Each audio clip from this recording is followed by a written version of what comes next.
Hello everyone, welcome to the course Core Java 101. In this tutorial, we will be learning about loops in Java and also two important keywords which are often used with loops, and those are continue and break. So before we start, I have included the interview questions at the end of this tutorial, so make sure to watch it till the end. Now let's try to understand loops. So loops are used to execute a set of instructions functions repeatedly when some conditions becomes true. Now there are three types of loops in Java: for loop, while loop, do while loop. And the selection of loops differs on the basis of requirement. So for example, when number of iteration is fixed, it is recommended to use for loop. Then if the number of iteration is not fixed, it is recommended to use while loop.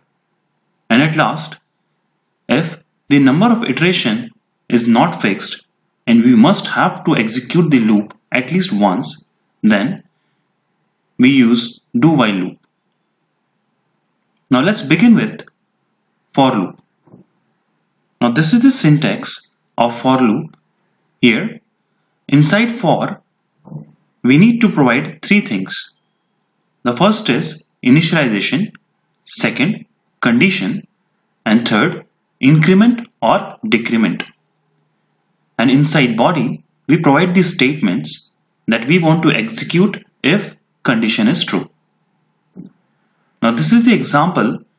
Here, we have initialized int I to 1, then we have condition which says execute the loop until the value of I is less than or equal to 3. And in the end, we are incrementing the count.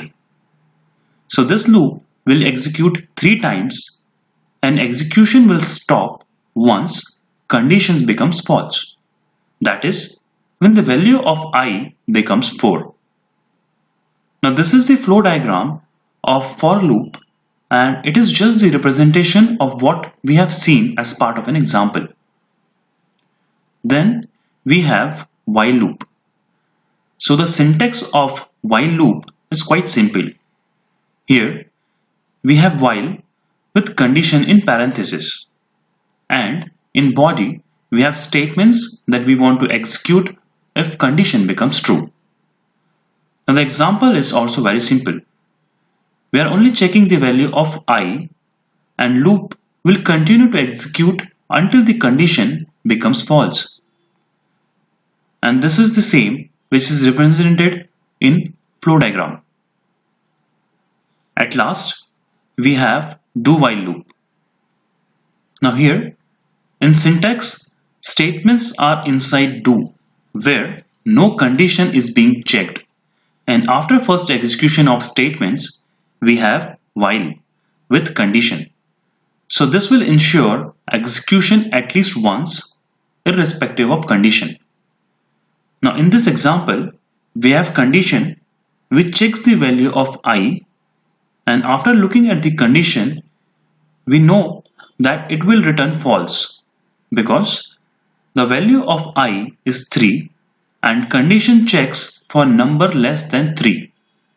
Now in this case, our condition evaluates to false. But since we have do while loop, condition evaluation will happen after the execution of statement.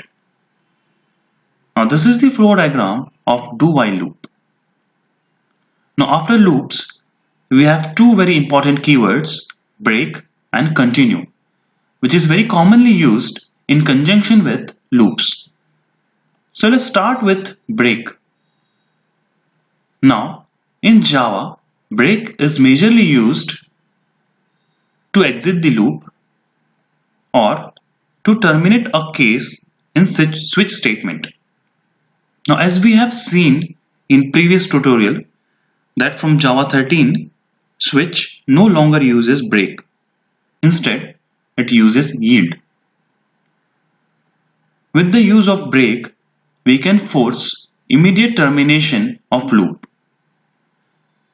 Note, when we use break inside a set of nested loops, it will only break the innermost loop.